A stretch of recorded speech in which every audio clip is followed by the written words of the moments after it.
The lake that changed everything. The morning air was crisp, the kind that makes you feel alive, as I cast my line into the glassy water of Willow Lake.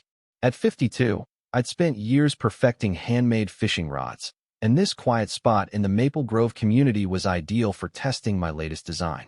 My folding chair sank slightly into the soft grass, my tackle box neatly arranged beside me. I was lost in the rhythm of my work when a voice sliced through the calm like a siren. "You can't fish here," she bellowed, storming toward me with the ferocity of a drill sergeant. Margaret Hensley, president of the Maple Grove Homeowners Association, clutched a clipboard like a shield, her HOA badge gleaming with authority.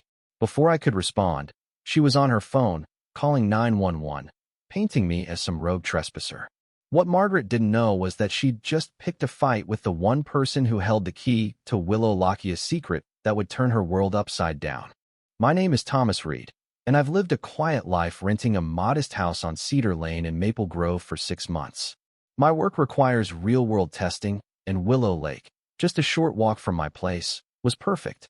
That morning, I was evaluating a new rod's balance when Margaret charged in, her voice loud enough to scatter the birds.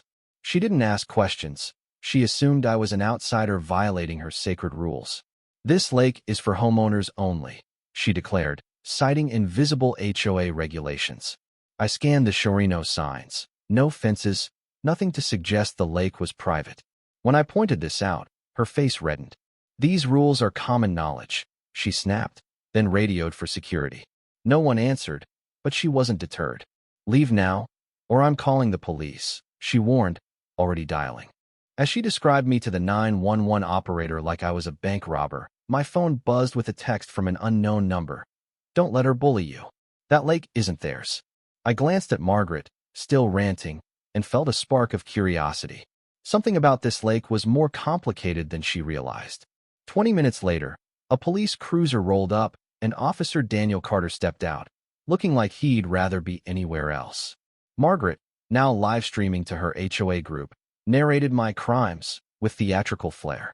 Carter, a seasoned cop in his late 40s, surveyed the scene in my chair, Margaret with her clipboard and sighed. "Fifth call this month for HOA nonsense," he muttered. "What's the issue?" Margaret launched into her accusations, insisting I was trespassing on private property. I explained I was a resident, testing equipment, and saw no signs prohibiting access. Carter nodded, scanning the area. "No signs, no barriers," he observed. Margaret doubled down, claiming HOA rules didn't need posting. Carter wasn't impressed. "Ma'am, this sounds like a civil dispute, not a crime. Take it to court, not 911. As he turned to leave, an elderly woman approached from a nearby house. "Thomas," she called, her voice steady but urgent. "There's something about this lake you both need to know." Eleanor Grayson, 74, had lived in Maple Grove since its inception. With quiet authority, she addressed us. "Thomas, is your last name Reed?" When I nodded, her eyes lit up. "You're William Reed's son. I knew your father." She recounted how my father, a principled man, owned the land before the community was built. "He sold most of it but kept the lake," she said.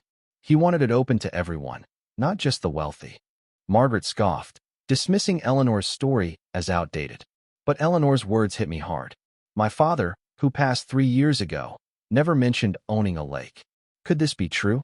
That afternoon, I dug through my father's old files in the garage, a task I'd avoided since his death. Amid stacks of papers, I found a folder labeled Willow Lake Property. Inside was a deed for 12 acres, including the lake and a 50-foot buffer, notarized and county recorded. A letter from my father, written months before he died, sealed the revelation. "Thomas, if you're reading this, someone's challenged your right to the lake. I kept it to ensure natural spaces stay open to all. Protect it, and don't back down if you're right."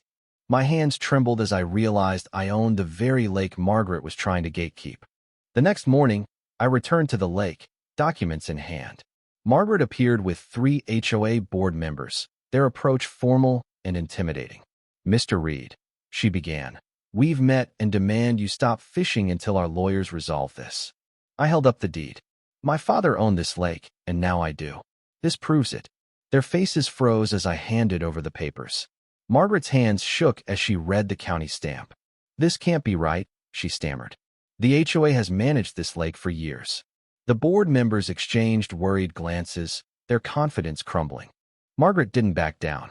Over the next week, she escalated her campaign. Security cameras sprouted around the lake. HOA volunteers patrolled daily, and a poster of me fishing appeared on the community board with "Warning, Suspicious Activity" in bold.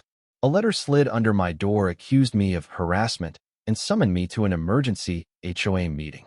Worst of all, I learned Margaret had spent $4,000 of HOA funds on lawyers and investigators to challenge my claim. She was using residents' money to fuel her vendetta. The HOA meeting was packed, with 40 residents filling the community center. Margaret presented a slideshow of my unauthorized activities, complete with dramatic charts. But the mood shifted when a resident stood up. "He's just fishing," she said. "Why are we wasting $4,000 on this?" Another demanded to know why the spending wasn't voted on. I seized the moment, distributing copies of the deed and my father's letter. "This lake is an HOA property," I said. "My father kept it for everyone." A board member, after consulting his lawyer, confirmed the document's legitimacy. Margaret's face paled as whispers filled the room. "These could be forgeries," she insisted, but her voice wavered. 2 weeks later, Margaret took it further, hiring a security firm. A uniformed guard blocked my path, demanding ID. "This is a restricted zone," he said. Margaret smirked. "We've contracted professionals to protect our property." I stood firm. "This is my lake. I don't need permission." Before things escalated, Officer Carter arrived, exasperated. "Another call?" he groaned. He cut Margaret off, revealing he'd checked county records. "Mr. Reed owns this lake, ma'am. You can't hire security to remove him. Stop this, or you're risking harassment charges." The guard backed off, and Margaret's bravado collapsed. "How can this be?" she whispered, her world unraveling. In that moment, I saw her not as a tyrant, but as someone terrified of losing control. "Margaret," I said, "I'm not here to ruin the community. My father wanted this lake shared. Let's work together." She hesitated, then nodded faintly. Eleanor, joined by other residents, urged compromise. "Thomas is offering to share what he could keep," she said. The crowd agreed, and Margaret's resistance faded. Over the next months, we transformed Willow Lake. With Margaret's organizational skills, we set rules: fishing during daylight, no littering, and respect for wildlife. The lake became a community hub. Kids learned to fish, seniors read by the shore, and families picnicked. Margaret apologized publicly, admitting her fear of change had blinded her. She threw herself into lake cleanups and wildlife programs, finding purpose in collaboration. Eleanor shared stories of the lake's history, cementing its role as a shared space. A year later, Maple Grove held its first Lake Appreciation Day, with fishing lessons and nature talks. Margaret spoke, her voice humble. "I thought leadership meant control. I was wrong. It's about building something together." As I watched families enjoy the lake, I felt my father's vision come alive. The conflict that once divided us had forged a stronger community.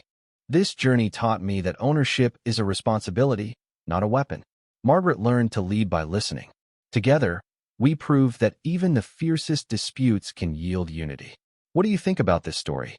Have you faced injustice or bullying in your community? Share your thoughts below. Should we fight back or seek peace? Your perspective matters.